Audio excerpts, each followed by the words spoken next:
I never thought I'd be posting here, but I need to get this off my chest and maybe get some advice. This is a long story, so bear with me. I'm Derek, 34M, and I've been married to Sophia, 32F, for 8 years. We met in our mid-20s at a local community center where I was volunteering. I was teaching art to underprivileged kids, and she was there for a networking event. It was one of those instant connections. One minute we were talking about the importance of community service, and the next, we were planning our first date. Growing up, I always had a passion for art. My parents weren't wealthy, but they always encouraged my creativity. My dad worked as a carpenter, and my mom was an elementary school teacher. They taught me the value of hard work and finding joy in helping others. I remember spending countless hours in our small backyard, painting landscapes on any surface I could find, old pieces of wood, cardboard boxes, even the fence, much to my dad's initial dismay, though he later said it brightened up the yard. After high school, I got a scholarship to study art at a local college. It was there that I discovered art therapy. I was fascinated by the idea of using art to help people heal and express themselves. I volunteered at a nearby children's hospital, doing art projects with kids undergoing treatments. Seeing their faces light up as they created something beautiful amid their struggles solidified my decision to pursue this as a career. Sophia, on the other hand, came from a more affluent background. Her parents were both successful lawyers, and she grew up with certain expectations about lifestyle and career success. She studied marketing in college and had always been driven to climb the corporate ladder. When we met, she was working entry-level at a marketing firm but had big plans for her future. Despite our different backgrounds, we clicked. Sophia loved my compassionate nature and my ability to find beauty in the simplest things. I was drawn to her ambition and the way she could light up a room with her confidence. We balanced each other out perfectly. I didn't need to go out of my way to impress her or bring expensive gifts. I'd surprise her with a sketch I made of her, and she'd frame it and hang it in our apartment. After we got married, I took a job at a non-profit organization that provides art therapy services to underprivileged communities. The pay wasn't great, but I loved the work. I felt that helping people express themselves through art was my calling. I worked with a diverse range of clients, from children with learning disabilities to veterans dealing with PTSD. Every day brought new challenges and rewards. Sophia started working for a big marketing firm, quickly moving up the ranks. She had a natural talent for networking and always seemed to know the right thing to say to impress her bosses. I admired her drive, even if I didn't always understand it. For the first few years, things were great. We lived in a modest 2-bedroom apartment in a quiet neighborhood. It wasn't fancy, but it was cozy and filled with both my artwork and little trinkets Sophia would bring back from her business trips. We saved money where we could and made the most of our time together. We didn't have much, but we had each other, and that seemed to be enough. We would spend our weekends exploring local art galleries, trying out new recipes, or just relaxing at home with a good book or movie. I remember one Saturday when we decided to have an at-home paint night. We spread newspapers all over the living room floor, set up easels, and spent hours painting and laughing at our attempts to recreate famous artworks. Sophia's version of the Starry Night ended up looking more like swirling spaghetti, and we laughed so hard we had tears in our eyes. As Sophia's career began to take off, I couldn't have been prouder. Seeing her hard work and dedication pay off was incredible. I remember the day she got her first big promotion. I had just finished a particularly emotional session with a young client who had recently lost a parent. I was emotionally drained but felt fulfilled knowing I had helped this child express their grief through art. When I checked my phone, I saw Sophia's excited text. She'd been promoted to a senior marketing position, and it came with a substantial raise. We celebrated that night by cooking her favorite meal together, a complex pasta dish we'd been perfecting for months. We opened a bottle of wine we'd been saving for a special occasion and stayed up late, talking about our dreams and plans for the future. I even surprised her with a small painting I'd been working on in secret, a beautiful landscape of the park where we had our first date. Sophia teared up when she saw it, saying it was the most thoughtful gift she'd ever received. But things started to change about a year ago. Sophia came home one day, talking about how her colleagues were all going on exotic vacations and buying luxury cars. She'd just attended a company retreat at a high-end resort, and I could see a shift in her. She asked if we could also go on a more extravagant vacation. I agreed, thinking it would be nice to treat ourselves. We booked a trip to a tropical resort, far more expensive than our usual getaways. Sophia paid for most of it, but I contributed what I could from my savings. I was shocked by the kind of things she wanted to do there, dining at Michelin-starred restaurants, booking exclusive excursions, shopping at high-end boutiques. It was so unlike her, but I went along with it, wanting her to enjoy herself. I tried to find a balance, suggesting we also do some local, more authentic experiences. We visited a small village and participated in a traditional art workshop. I thought Sophia enjoyed it. She even bought a handmade bracelet from one of the local artisans. But later, I overheard her on the phone with a colleague, laughing about the quaint experience and how she couldn't wait to get back to the resort spa. When we got back, Sophia seemed happier than ever, but it didn't last long. She started talking about moving to a bigger apartment in a trendier neighborhood. She began buying expensive clothes and accessories, saying she needed to look the part for her job. I supported her as much as I could, but I couldn't help feeling a growing disconnect. Our simple dates became a thing of the past. Sophia no longer wanted to explore local art galleries or try out new recipes at home. Instead, she was always pushing for fancy restaurants and exclusive events. We stopped having our quiet nights in, as she was always working late or networking with her new high-powered friends. One day, I suggested we have a picnic in the park, just like we used to. I had spent the morning preparing a basket with all her favorites: crusty bread, artisanal cheeses, fresh fruit, and a bottle of wine. I even packed a sketch pad and some pencils, thinking we could spend the afternoon drawing together like we used to. Sophia laughed and said she'd outgrown such childish activities. She wanted to go to a new upscale restaurant instead.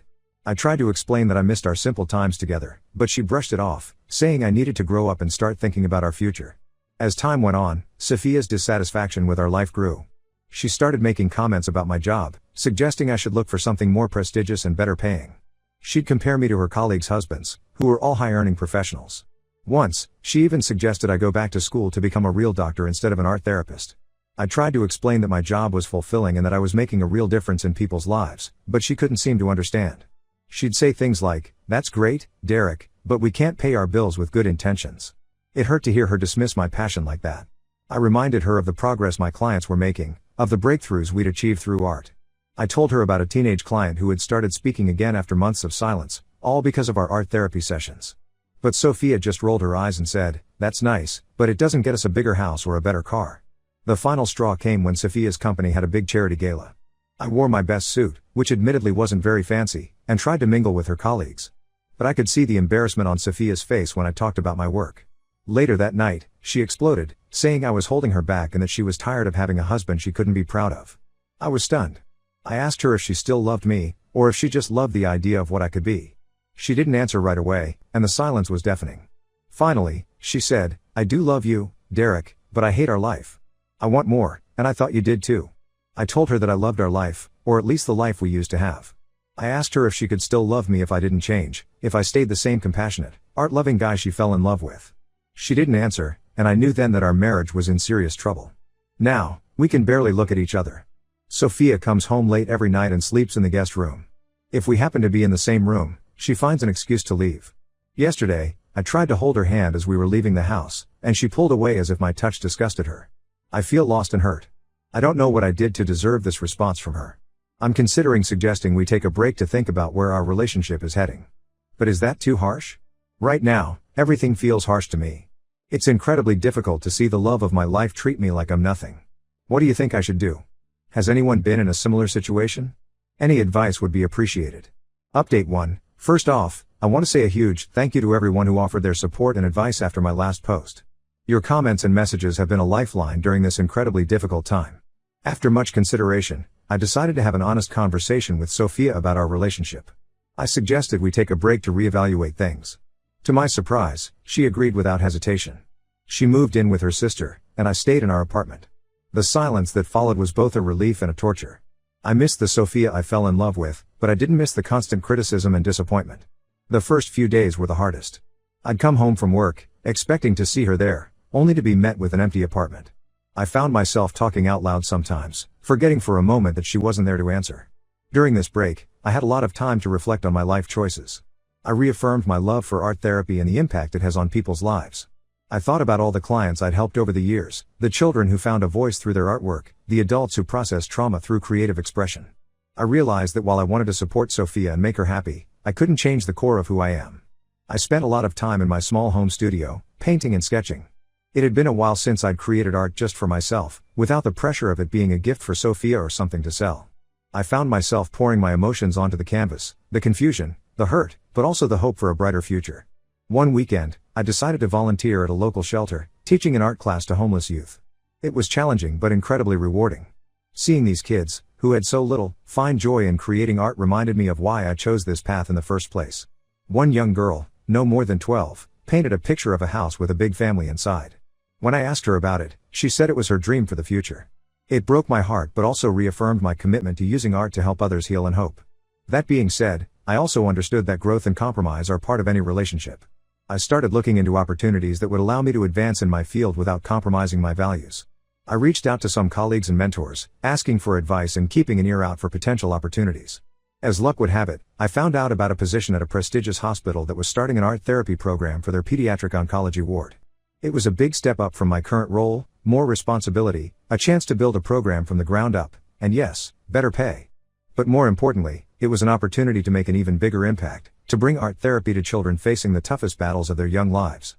I applied for the position and went through several rounds of interviews. Each time I spoke about my vision for the program, I felt a renewed sense of purpose. I imagined the difference we could make in these children's lives, how we could bring color and creativity into the sterile hospital environment. While all this was happening, Sophia and I had minimal contact. We'd text occasionally to discuss practical matters, but we hadn't seen each other in weeks. I was nervous but excited to tell her about this new opportunity, hoping it might be a way to bridge the gap between us.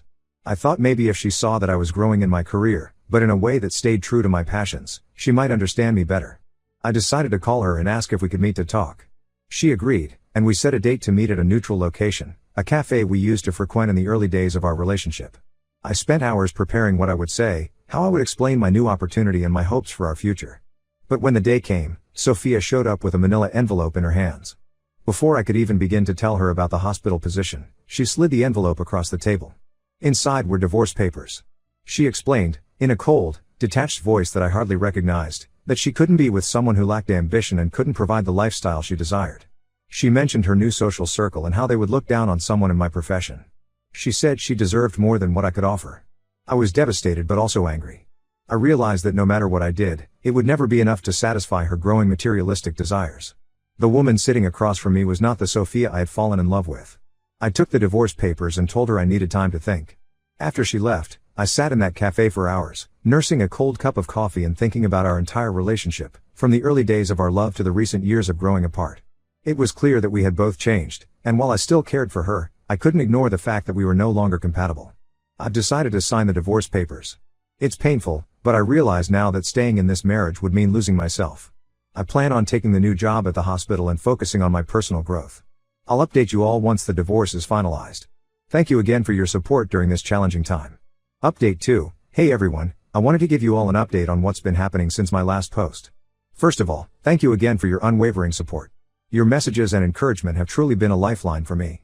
The divorce has been finalized. It was a difficult and emotionally draining process, but it's finally over. Sophia and I managed to keep things civil, dividing our assets without too much conflict. She got most of our shared possessions, which was fine by me. I've never been one for material things anyway. After the divorce was finalized, I took some time to process everything and figure out my next steps. I'm happy to say that I did take that job at the hospital. It's been challenging but incredibly rewarding. I'm working with children battling cancer, using art therapy to help them express their feelings and cope with their treatments. My first week on the job was intense. I remember walking into the pediatric oncology ward, seeing all those brave kids hooked up to machines, some of them having lost their hair to chemotherapy. It was overwhelming at first, but then I saw a little boy, no more than 6, drawing a picture of himself as a superhero. When I asked him about it, he said, "This is me, beating the bad guys in my body." That moment reminded me why I do this work. We've been making progress with the program. I've introduced various art projects tailored to different age groups and treatment stages. One of my favorites is the journey jars, where kids fill clear jars with layers of colored sand, each color representing a stage of their treatment journey. It's a visual way for them to see how far they've come and to look forward to filling the jar to the top when they finish treatment.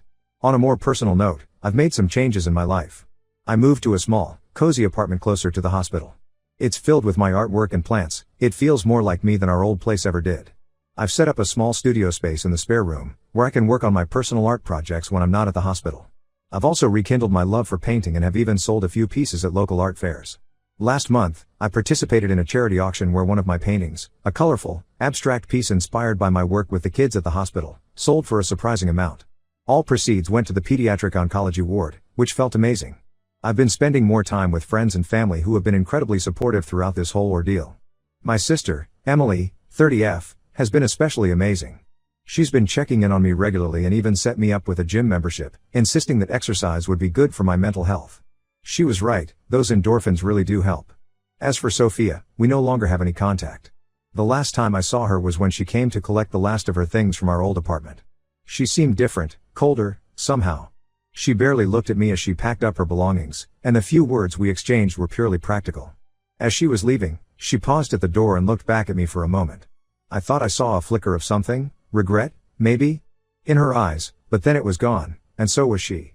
I heard through mutual friends that she's dating one of her colleagues now, someone who apparently fits better into her new lifestyle. They said she's been promoted again and is now driving a luxury car and living in a high-rise apartment downtown. I wish her well, but I can't say I miss the person she became. I won't lie and say it's been easy. There are still days when I miss the Sophia I fell in love with, the one who used to appreciate the simple joys in life. Sometimes I'll catch myself thinking about calling her to share a funny story or a success at work, only to remember that's not our reality anymore. But those days are becoming fewer and farther between. I'm learning to appreciate my own company and the freedom to live life on my own terms. For now, I'm focusing on healing and moving forward. I'm not ready to date yet, but I'm open to the possibility in the future. Right now, my priority is my work, my art, and rediscovering who I'm outside of my marriage. Thank you all again for your support. Your kind words and advice have meant more than you know. I'll update you all again if there are any significant changes. Update 3, hello again, everyone. It's been a while since my last update, and I wanted to share some developments in my life. First off, work at the hospital has been going incredibly well. I've been able to establish a comprehensive art therapy program for the pediatric oncology ward, and the results have been amazing. We've expanded from individual sessions to group workshops, and even started a weekly art cart that goes room to room for kids who are too sick to come to the art room. One of our recent projects was creating a large mural in the ward's playroom. We had kids, parents, and even some of the medical staff contribute to it. It's a bright, colorful scene of a fantastical forest, filled with magical creatures and hidden details. The kids love pointing out which parts they painted, and I've noticed it often serves as a conversation starter for children who are just meeting each other. Seeing these brave kids find joy and expression through art, even in their toughest moments, has been the most rewarding experience of my career. Last week, one of our long-term patients, a 12-year-old girl named Lily, finished her last round of chemo. As part of her celebration, she asked if she could paint a picture in the art room. She created this beautiful image of a phoenix rising from ashes. When I asked her about it, she said, "That's me, Mr. Derek. I'm going to rise up stronger than ever." I'll admit, I had to step out of the room for a moment to compose myself after that. On a personal note, I've been doing a lot better. The pain of the divorce has subsided, and I've found a new sense of peace and purpose. I've thrown myself into my artwork, experimenting with new techniques and subjects. I've been working on a series inspired by my experiences at the hospital, not the sadness or illness, but the strength, hope, and resilience I see every day. I'm excited to share that I've been offered a spot in a local art gallery. It's a small exhibition, but it's a start, and I'm thrilled to have my work recognized. The exhibition is themed around healing through art, and I'll be showing some of my personal pieces as well as a collaborative piece I worked on with some of the kids from the hospital. I've also made some new friends through a local community art program where I volunteer on weekends. We meet up to paint outdoors, sketch at cafes, or visit museums together. It's been great to connect with people who share my passion for creativity and giving back to the community. As for Sophia, I haven't heard from her directly, but I did run into her sister at a coffee shop a few weeks ago. She told me that Sophia and her new boyfriend had moved to another city for a job opportunity. I was surprised to find that the news didn't affect me as much as I thought it would. I truly hope she's happy and has found what she was looking for. In an unexpected turn of events, I've started seeing someone. Her name is Claire, 33F, and she's a music therapist I met through work. We bonded over our shared passion for using arts and healing, and things progressed naturally from there. It's still very new, and we're taking things slow, but it's nice to connect with someone who understands the value of what I do and appreciates the simpler things in life. Last weekend, we went on a picnic in the park, something I haven't done in years, and it felt wonderful to share that simple joy with someone again. Looking back, I realized that the end of my marriage, while painful, was necessary for both Sophia and me to grow and find happiness. I'm no longer bitter about what happened. Instead, I'm grateful for the lessons I've learned and the strength I've found in myself. To anyone out there going through a similar situation, hang in there. It does get better. Focus on what truly matters to you, surround yourself with supportive people, and don't be afraid to start over. Thank you all again for your support throughout this journey. Your kindness and encouragement have meant the world to me. I may not update again unless something significant happens, but know that I'm doing well and looking forward to what the future holds.